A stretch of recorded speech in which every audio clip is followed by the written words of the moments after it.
So we're looking at learning outcome 5 today, and again, it's a nice short one. So learning outcome 5 is be able to evaluate your own practice in delivering inclusive teaching and learning. 5.1 is review the effectiveness of your own practice in meeting the needs of individual learners, taking account of the views of learners and also others.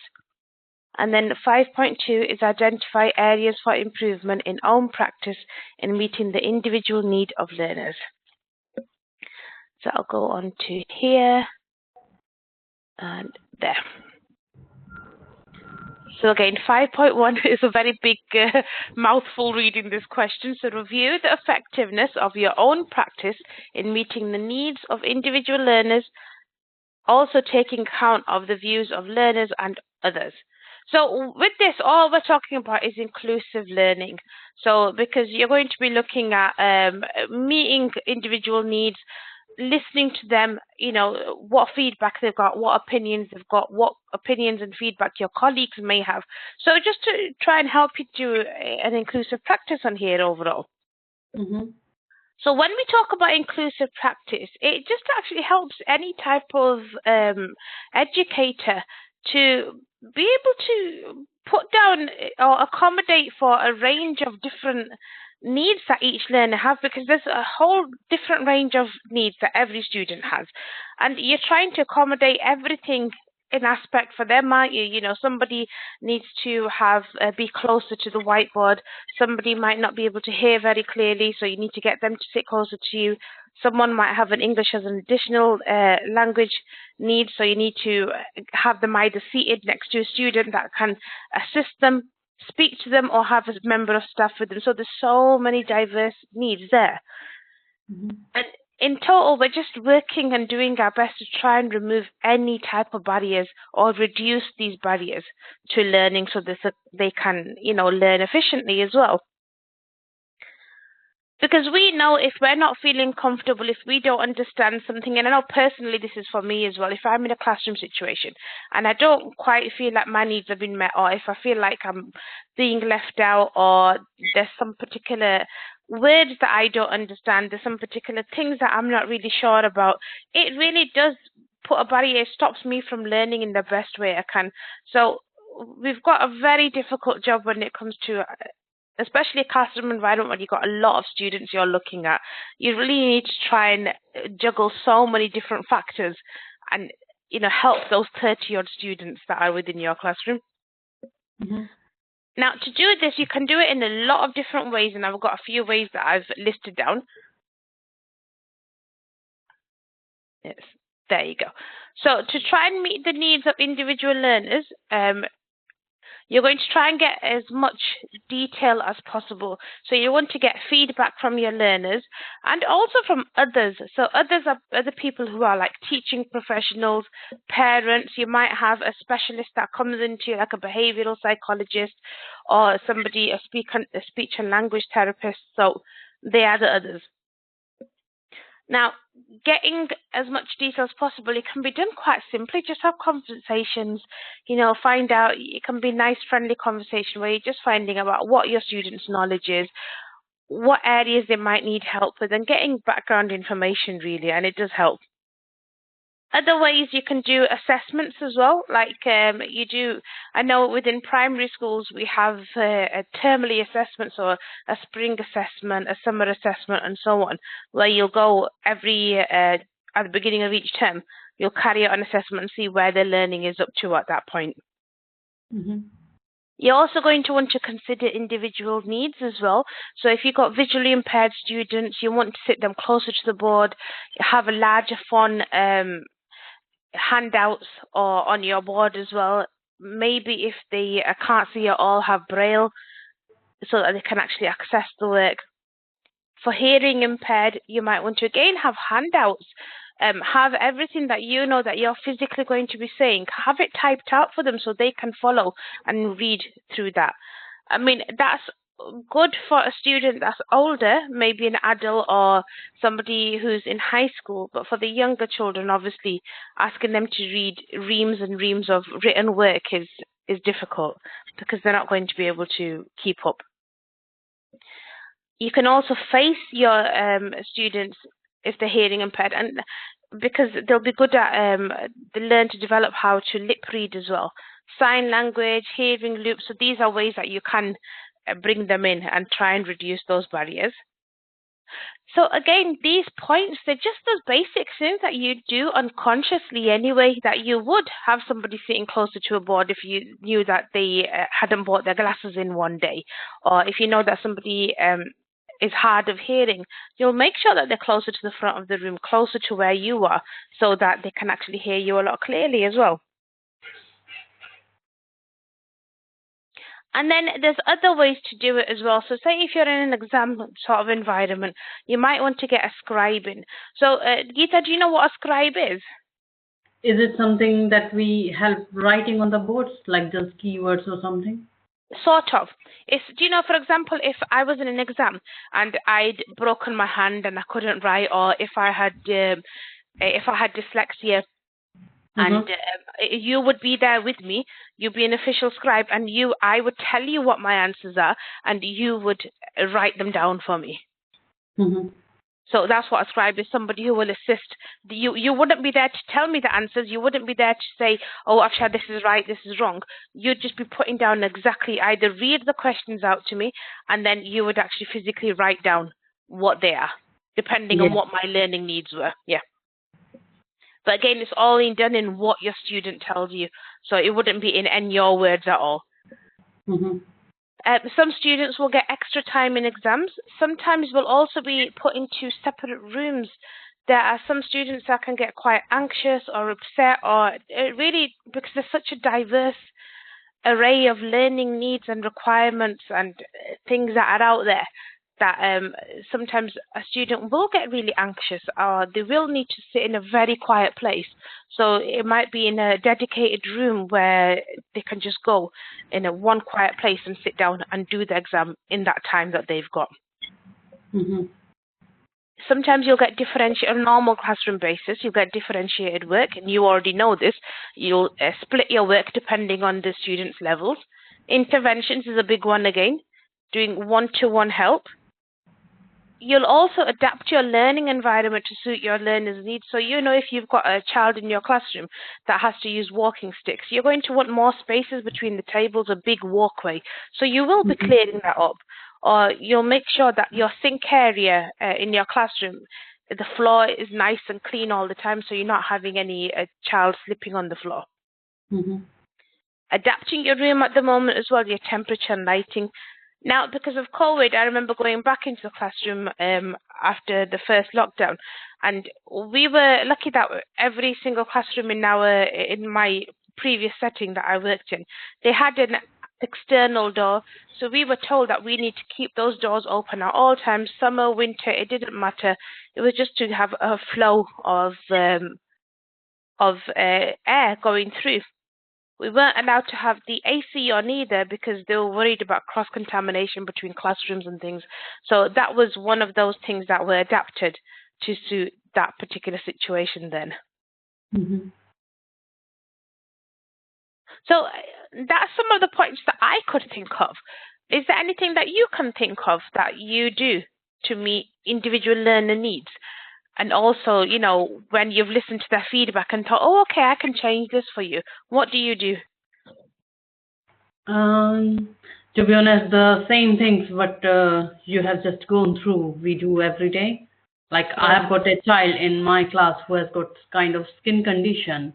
So he gets blisters all over on his body. So nobody is allowed to touch him, or he's not touching everyone. So we are making sure that he has cushion on his chair where he sits. Or if he has got blisters under his foot, then he's on the wheelchair, and there is one-to-one support that who is with the child every day. Because I've seen children that have to have blister care. It can be quite daunting for them because they can be painful, can't they? Especially depending on where they've come up on. But yeah. Yes. I mean, yeah, the points that I went through, they're just generic things that we do. And sometimes you might have a different opportunity, like where you might need to go to that child, or you might have a one-to-one person with him that does blister care for him and bandages him and so on, just to make sure that he's comfortable during the day. Or there might be another student that has one-to-one sessions with somebody who speaks the same language so that, you know, if somebody speaks Polish, then they either got a Polish speaker coming to them and they're doing English lessons just to try and do it, you know. So there's a lot of things that we do on a normal basis that are quite generic. Sometimes you'll do something a little bit different, but 99% of the time, these are the points that we do. Yeah. So overall on this section, I just want you to look at your own effectiveness here. So you're going to carry out a review on your own practice. You're going to see, what do I do? How do I meet the individual learner needs? How I take into consideration what their views are? How I take into consideration what the views of other people are, like teachers and colleagues and parents and so on. So here, all you need to do is carry out a reflective account, just like you did when you were doing your TA qualifications. You did quite a lot of reflective accounts there. You're going to explain in detail how you meet the needs of a variety of learners. So just pick a couple of children that you meet. So you can talk about this child with the blister care. You can talk about a couple of children that might have EAL, or how you do the adapt your work to assist the lower groups in maths and English. So how do you meet their needs? What do you do? How do you adapt your work, and do you differentiate it? So do you give one student a little that might have a higher ability, a different type of work within the same topic, and for someone that's a lower ability, what do you do? Do you sometimes get the students to read the questions together, work together? So how do you adapt and differentiate to make sure that they're involved? And again, how do you get feedback from these students, from your colleagues? How does that happen? Do you speak to them and ask them, or do you just ask them a couple of questions at the end? Or do you go through a quick summary and say, okay, what did we do today? What was our topic? A good way that I like to use to get feedback, because I was mainly focused in phonics when I was in primary schools. At the beginning of each new session, so if we did a session today, tomorrow, I would come and say, oh, okay, what did we practice yesterday? What points did we do? What sound did we do? Do you remember any of the words? And that helps you sort of like do a recap for them and find out if they've actually learned anything. So those are some ways you could do it as well. And then after you've talked about in your reflective account, a few different learners, how you adapt for them, how you differentiate for them, how you get their feedback, review how effective your practice is. Do you think what you do is good? Do you think, what are your strengths in it? What are your weaknesses in it? And what would you keep the same? So you say, I carry out recaps at the beginning of each session. I like that. I'm happy with that. I would keep that the same. But at the end of session, I should introduce something so I know that they've embedded the knowledge. So what's the same? What would you keep the same, and what would you improve? So talk about that as well. Does that make sense? Yes. I feel like I'm not talking any sense today. No, I'm feeling like this is something we do every day. Exactly, because it's normal practice, isn't it? And 99% of this we do without even realizing. Because when we're in a classroom environment, we don't sit there and we don't tick off boxes and saying, right, I've done my lesson, now I need to get feedback. It happens naturally, doesn't it? So are you okay with 5.1 before we go into 5.2? Yes, I'm fine. Brilliant.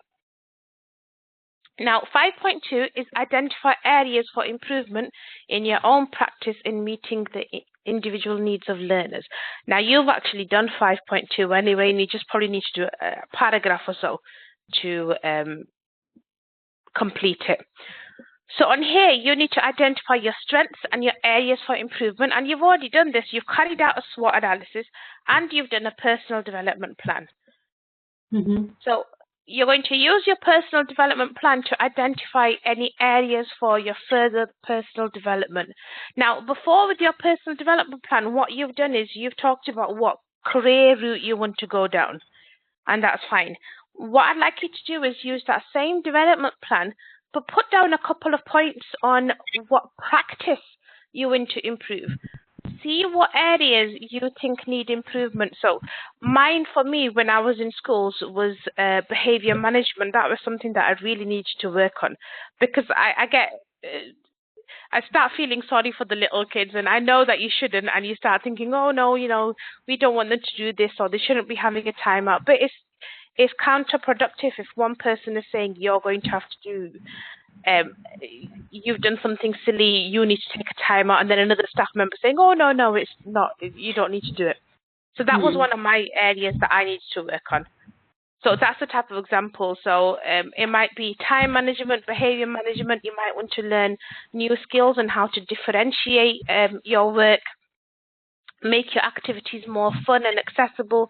So pick a couple of points that you think you need to improve in your own practice, and add them onto your development plan. And the same with your SWOT analysis, because you put down lots of strengths and weaknesses. Read through that again. If it applies to your practice as well, keep it as it is. If not, just add a couple of points in regards to your practice as well. And just say that my strength is, conflict management, my weakness is differentiating work, and that's what I want to work on, and that's it. Okay. Yeah. So again, you know what a SWOT analysis looks like because you've done one here, and you've got your personal development plan done too. So here, again, like I've just said, if you need to add a couple of points onto your personal development plan and your SWOT, please do that. Just email, I've already got copies of them, but please just email them, include them within your work. So just have the separate documents emailed to me with your assignment when you've done Learning Outcome 5, and I'll put them into the same folder. Now, when you've done that, don't leave 5.2 blank. Just say on it, I would say that please refer to Appendix 1 and Appendix 2. So name them as Appendix. Sorry, you mean to say, shall I not write anything further in 5.2? Just refer you will be. Yeah, or you're going to start off and say, please refer to my personal development plan and SWOT analysis. So you would say APP1 and APP2, because on these courses you do a lot of appendices. They're just, are you aware of what an appendix is? Yeah.